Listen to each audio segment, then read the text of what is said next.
Guys, welcome back to Erin in Real Life. I wanted to jump in today and give you a quick tutorial on how to prepare a 3-part meal for your family quickly in under an hour and a half with prep time of only about 15 minutes or so. How to make meatloaf, string beans, and mashed potatoes for your family. If you've never made a meatloaf and you always wanted to know how, well, I'm going to show you exactly what you need to do, what you need to use, and how to make that dinner tasty, flavorful, and quickly for you and your little kitties. All right, so stay tuned. Sorry it's been a while since I posted something, but you know the struggles of real life. But I'll be right back. So I wanted you guys to see what it took to make dinner for my family. It doesn't take that much time. Today we're going to make meatloaf, string beans, and mashed potatoes. For those of you that know, I hate cooking, but I want my husband to eat healthy. So I wanted to make sure that I was the one preparing this food, so I know what's going in it, so that I know that he is eating good at home and at work, because I make enough for dinner and for leftovers for lunch on the next day. So I'm about to get started, and 1 second, I'm going to get a pan real quick.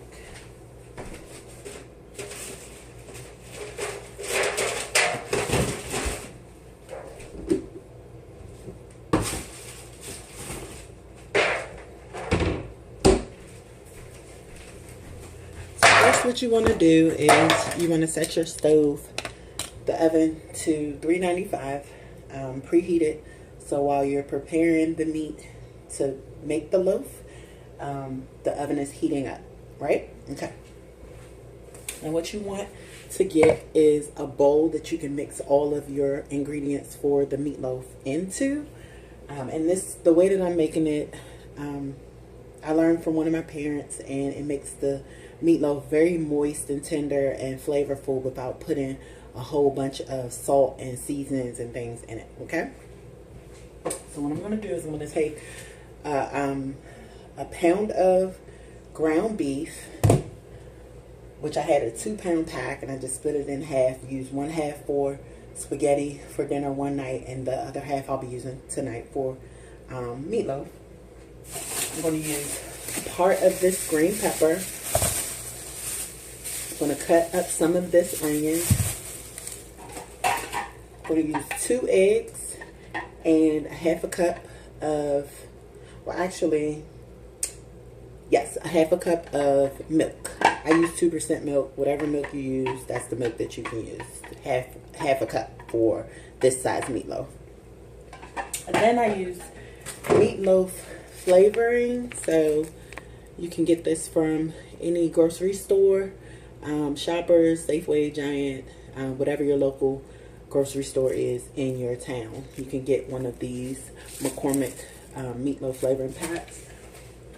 I typically use the Lipton onion soup mix garlic and herb pack. I have a pack here. And then for breadcrumbs, I use the seasoned breadcrumbs. You can use any brand, but seasoned breadcrumbs is just a little bit so that the meat and everything else that's going together will fuse together and make the loaf without the old-fashioned breadcrumbs that kind of get soggy when you cook them.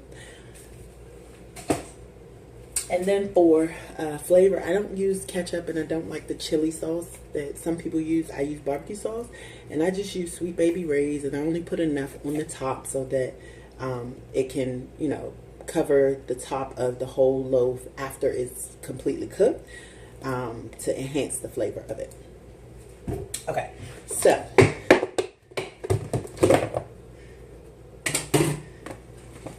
you put your meat in your bowl.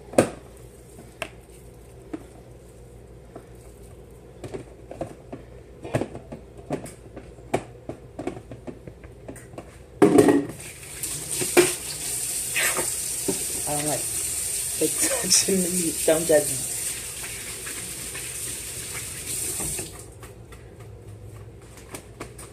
So then you crack the 2 eggs. You just drop them right on in there. And if it were planting season outside, I would take these eggs and put them in some water and grind them up and turn it into a calcium shake for my plants, but it's not, so these are going in the trash.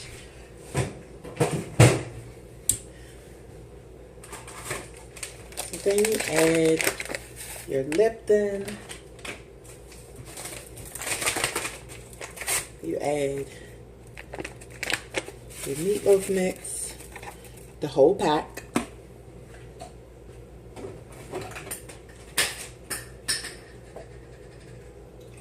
You measure a half cup of milk. Half cup of milk. You pour that in there.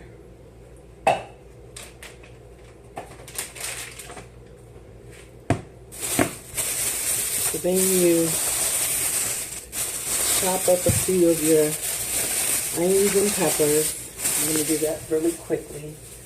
I didn't pre-prep anything because I wanted you to see the full prep time for this kind of meal. So this onion has been in the refrigerator for a couple days. I always cut off the top layer and toss it, because if you know anything about onions, onions collect things from in their environment, their atmosphere.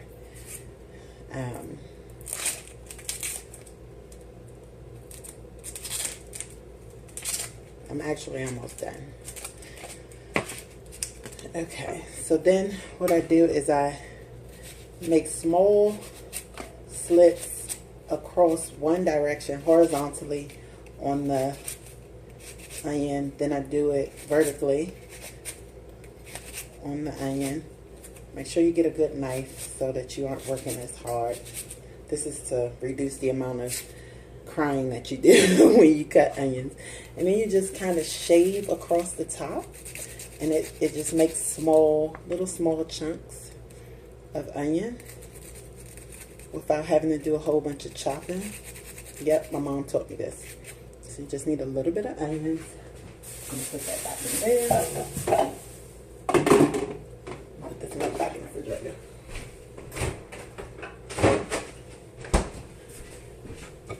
Then I'm gonna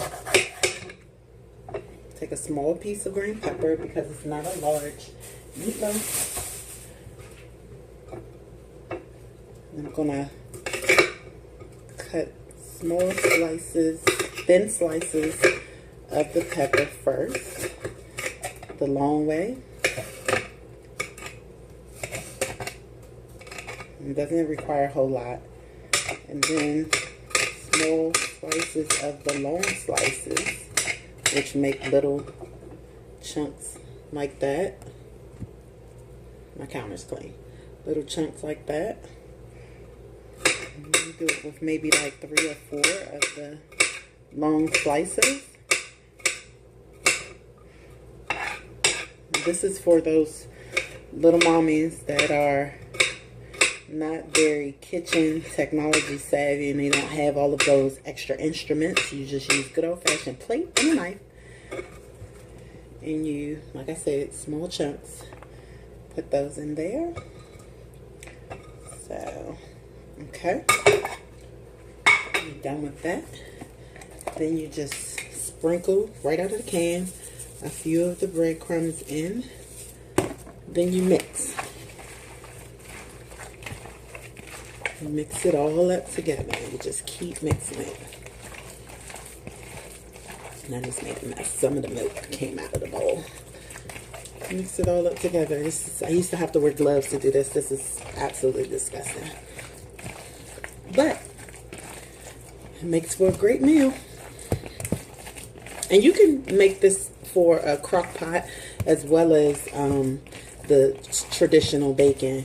The crock pot, you do all the mixing like you would for traditional baking, and then you just stick it in the crock pot in the morning before you leave for work and put it on low for 4 hours, and when you come home it'll be cooked, ready for you to eat dinner. So once you mix all of this up, it's just going to look like a meat bowl, big meat bowl.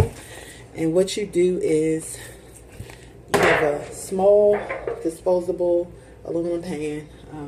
You can use a ceramic pan or a Teflon pan or whatever you want to use, however you normally bake your food. I use disposable because when I'm done, I just throw it straight in the trash, because that's how I have done it always since I had a lot of little children. I didn't want to have to do a whole bunch of cleaning up. So then you put it into the pan and you shape it into the type of loaf that you want. I usually like a rectangle, so long loaf, like bread loaf kind. If you don't want the peppers and things sticking out, you just kind of stick those back in. So after you shape it and your oven has been preheated, I'm gonna wash my hands.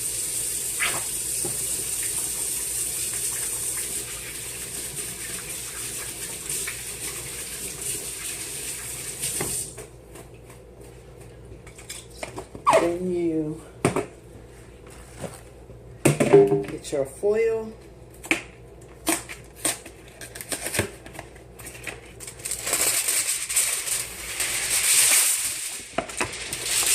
Cover your pan.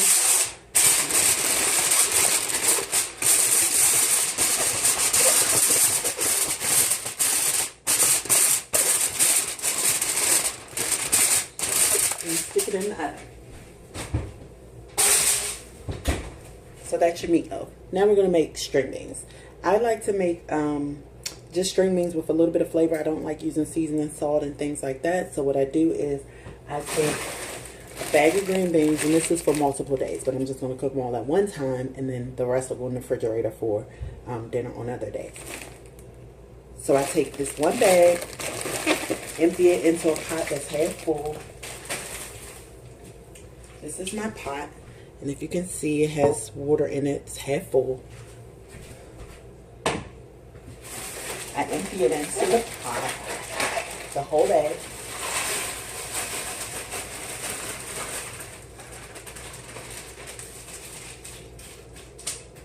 And just enough water so that it's covering the string beans. Toss this in the trash. So then, get this out of the way. Don't forget to put your onion and your green pepper back in the refrigerator.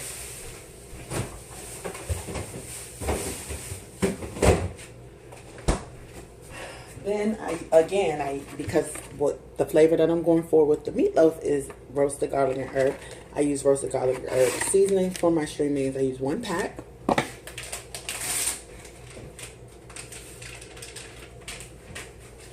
And then I use the Knorr chicken flavored bouillon. I use a tablespoon of that. And that's all that's about left in this container, so I'll just dump that in there.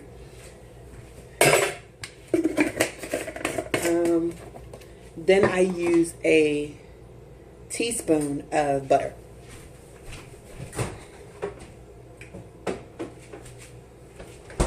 Or margarine, or whatever your preference is.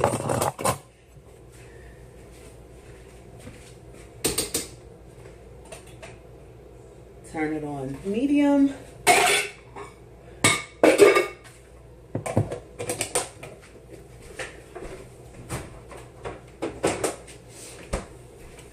And then I mix it up to make sure that it's not just sitting on the top.